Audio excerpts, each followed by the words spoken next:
सबका सच। રાપરના ધારાસભ્ય વિરેન્દ્રસિંહ જાડેજાની સૂચનાથી ચિત્રોડ આરોગ્ય કેન્દ્રમાં તપાસ, બેદરકારી સામે કડક કાર્યવાહીનો નિર્દેશ।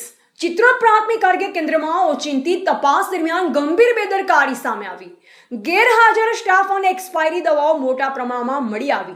રાપર તાલુકાના લોકપ્રિય ધારાસભ્ય શ્રી વિરેન્દ્રસિંહ જાડેજાના માર્ગદર્શન હેઠળ આજે રાપર તાલુકા પંચાયતના પ્રમુખ શ્રી રાજેશભાઈ આહિર તથા ગાગોદર જિલ્લા પંચાયત બેઠકના સદસ્ય અને કચ્છ જિલ્લા આરોગ્ય સમિતિના સભ્ય શ્રી સુરેશભાઈ મકવાણાએ સંયુક્ત રીતે ચિત્રોડ પ્રાથમિક આરોગ્ય કેન્દ્રની ઓચિંતી મુલાકાત લઈ આરોગ્ય સેવાઓની વાસ્તવિક સ્થિતિની સમીક્ષા કરી હતી।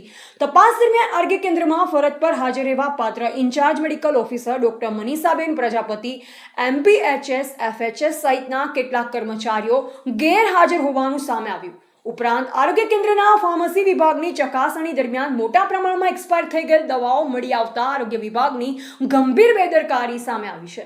જનતાના આરોગ્ય સાથે સીધો સંબંધ ધરાવતા પ્રાથમિક આરોગ્ય કેન્દ્રમાં આવી બેદરકારી દર્દીઓ માટે અત્યંત ચિંતાજનક અને લોકોના આરોગ્ય સાથે ચેડા સમાન છે। જો આવી એક્સપાયર થયેલ દવાઓ અજાણતા દર્દીઓને આપવામાં આવે તો તેના ગંભીર અને જીવલેણ પરિણામો આવી શકે છે। આવી બેદરકારી માત્ર સરકારી તંત્રની વિશ્વસનીયતા પર પ્રશ્નાર્થ ઉભો કરતી નથી, પરંતુ દર્દીઓના જીવન સાથે બેદરકારી ભર્યો ખેલ સમાન છે। આ સમગ્ર બાબતને અત્યંત ગંભીરતાથી લઈ કચ્છ જિલ્લા આરોગ્ય અધિકારી ડોક્ટર મિતેશ ભંડેરીને તાત્કાલિક જાણ કરવામાં આવી છે અને સમગ્ર ઘટનાની ઉચ્ચ સ્તરીય તપાસ કરી જવાબદાર અધિકારીઓ અને કર્મચારીઓ સામે નિયમ મુજબ કડક અને દાખલારૂપ કાર્યવાહી કરવાની માંગ કરવામાં આવી છે। સાથે જ રાપર તાલુકા આરોગ્ય અધિકારી ડોક્ટર મોતીલાલ રાણાને પણ સમગ્ર ઘટનાની વિગતવાર જાણ કરી ફરજમાં બેદરકારી દાખવનાર કર્મચારીઓ સામે યોગ્ય વિભાગીય કાર્યવાહી કરવા સૂચના આપવામાં આવી। આરોગ્ય સેવામાં કોઈપણ પ્રકારની બેદરકારી સહન કરવામાં આવશે નહીં અને દર્દીઓને ગુણવત્તાસભર તથા સુરક્ષિત આરોગ્ય સેવા ઉપલબ્ધ થાય તે માટે સતત દેખરેખ રાખવામાં આવશે તેવો કડક અને સ્પષ્ટ સંદેશ આપવામાં આવ્યો।